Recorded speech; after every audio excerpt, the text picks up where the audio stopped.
நீங்கள்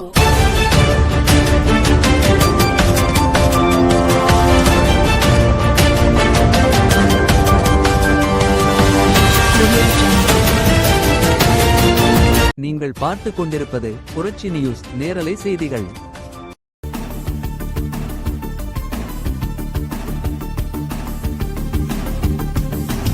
ஜனநாயக கூட்டணி வேட்பாளர் தேன்மொழி சேகர் ஆதரித்து அதிமுகவின் கோட்டையான நிலக்கோட்டை சட்டமன்ற தொகுதியில் மீண்டும் தேன்மொழி சேகர் அவர்களை 50,000 ஓட்டு வித்தியாசத்தில் ஜெயிக்க வைப்போம் என தமிழக மக்கள் முன்னேற்றக் கழகத்தின் நிலக்கோட்டை ஒன்றிய செயலாளர் இளையராஜா மற்றும் கூட்டணி கட்சியருடன் தமுக தொண்டர்கள் தீவிர பிரச்சாரம்.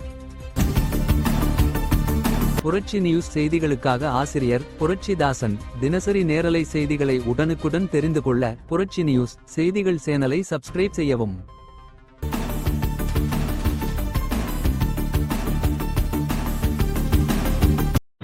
நிலக்கோட்டை நகரச்செயலர் இளையராஜா தலைமையின் சார்பாக தமிழக மக்கள் முன்னேற்ற கழகம் அண்ணன் ஜான்பாண்டின் ஆணைக்காக விசுவாசமாக தொண்டன் தமிழக மக்கள் முன்னேற்ற கழகம் சார்பாக அண்ணனோட வழிகாட்டியாக இப்போ நிறைய சட்டமன்ற தொகுதியில் அதிமுகவோட ஆதரவாக தமிழக மக்கள் முன்னேற்ற கழகம் சார்பாக தம்பியா நான் இளையராஜா நகர செயலர் நான் எங்கள் கட்சி சார்பாக அனைத்து மக்களும் அதிமுக உறுதியணியாக இருந்து இந்த நிலக்கோட்டைய சட்டமன்ற தொகுதியை வெற்றி வாய்ப்பு செல்வோம் என்று சொல்லி இந்த மக்களுக்கு விழிப்புணர்வு தெரிவித்து எங்களோட ஆதரவை என்றைக்குமே அதிமுக என்று சொல்லி இந்த ஆட்சியை